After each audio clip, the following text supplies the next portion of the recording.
What's up, Protos? Tristen Wulf here, and it's time for my first CZN video. And what better way to start it than talking about Yuki? Yuki's a hotly contested character. She is brand new to CZN, and there was a lot of hype and excitement around her, and I have seen a lot of people kind of go back and forth on how they feel about her. Everything from she's insane to she needs a serious buff. So let's talk about it and try to reel it in and be sensible about this game, how it works, and my thoughts on this character.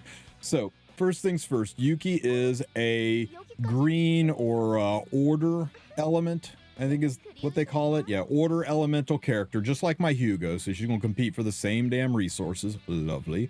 She is a striker type hero, so very attack focused, a DPS hero. When we look at her cards, you see like almost all of her cards are attack damaged based cards, and most of them seem to be damage to all enemies on flash slash, that's hard to say, damage to all enemies, freezing blade, damage to all enemies, iceberg cleave, damage to all enemies. So a AoE centric DPS unit, and her ego skill is 300% damage to all enemies, moves all attack cards of this unit in hand to the top of the draw pile, and for every card you move, a 50% boost. So you're going to want to have a lot of attack cards in your draw pile, which is pretty easy because she's loaded with attack. So theoretically, she should hit like a truck, but she is very conditional. I think people are a little bit disappointed with her damage, and that's kind of sad because it's nice to have an AoE striker. We got a lot of single target strikers, and there are a lot of bosses that, you know, need some AoE on their team, and pretty much all of my units are very single target centric. So I was kind of looking forward to Yuki to give me the diversity of builds to allow me to try different teams and different comps, and that's really what comes down to, is keeping it varied and different so you can be ready for all the things this game throws at you. Now, one of the things that I think might be causing a little bit of disparity between people's opinions on Yuki is her manifest. At E0, she feels kind of mid compared to other units in the game.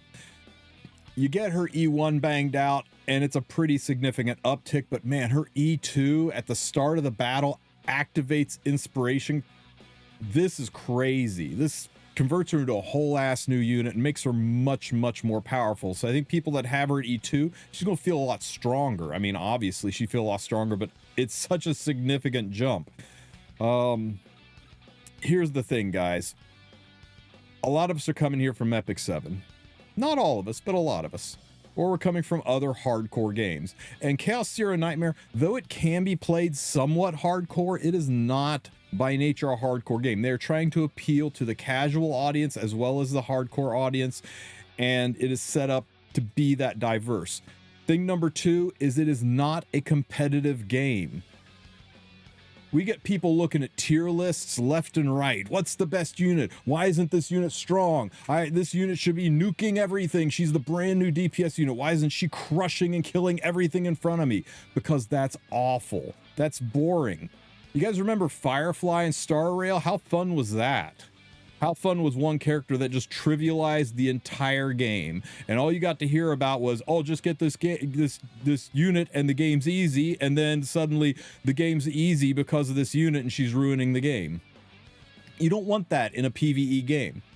When you look at tier lists and you see your tier list, you see tier lists showing like your S tier units, your A and B and C tier units. In my opinion, you want a good, fun experience, you shouldn't look at those as a menu of only pick from the top because you want the best. That's a competitive, hardcore, sweat kind of way to approach a game, and that's not going to pan out well for you in CZN. You're not going to have the longevity in the game if you play it like that, because you're going to burn through it, you're going to hardcore it, and then you're going to be like, there's nothing to do, everything's easy, I'm bored.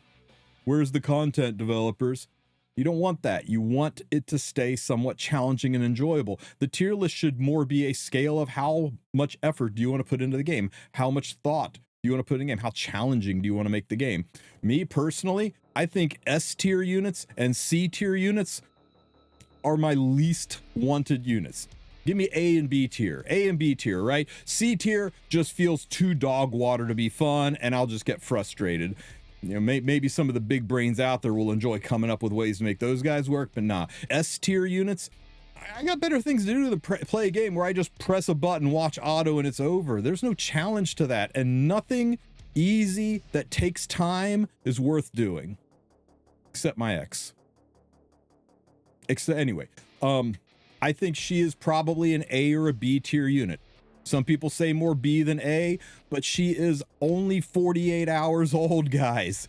Maybe give the girl a chance. Maybe let the chefs cook. Who knows?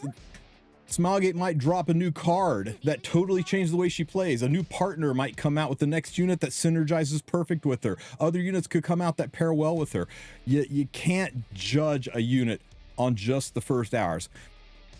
If you like her, if you like her look, if you like her sassy attitude, her voice lines, her animations, that when you poke her, she jumps. Do you know that when you poke her, she jumps?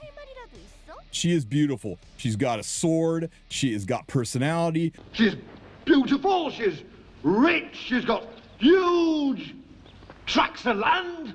So if you like the character, I say go for it. Pull her and enjoy her. Find ways to cook with her. As long as you can complete content with her, as long as she is not unplayable, then who cares if you are one-shotting all the content in the game? That's not what a good balanced unit should do. A good balanced unit should bring diversity, and her AoE skills definitely do that. Her synergy with units like Cassius, who also move cards to her deck to boost her attack, I think she's got a lot of potential to be fun.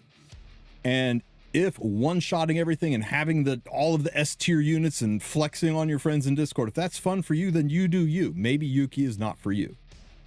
But I say give her a chance. Those of you who waited and are trying to decide on whether you're going to pull her or not, watch other people play her. Watch the units that she's run with. Watch the synergies and decide, is that something that you want to do? Is that your style of play? And then go hard on her. And if you just like her look, then definitely go hard on her, because it's a PvE game. You don't have to worry about winning a RTA tournament with these characters. There's no prize for finishing first. In fact, the people who finish first are the first ones to get bored. The rest of us can enjoy playing, and though I have not pulled Yuki yet, I hope she winds up on my team. And if you want her, I hope she winds up on yours. And that's it, guys. That's my take. If you want a detailed breakdown on how to play this unit, that's not the focus of this video. I just wanted to bring a little bit of clarity that in this style of game, it's not all about power, it's about pleasure. Take care, Protos. Catch you in the next one. Special shout out to my Wolf Pack for supporting me on Patreon. Thank you so much. If you would like to become a Patreon supporter, click this link right here and become a member of the Wolf Pack. You will be able to get ad-free videos, advanced access to videos, as well as other special perks through your membership. So check me out at patreon.com/TristenWulf, and I'll catch you in the next one.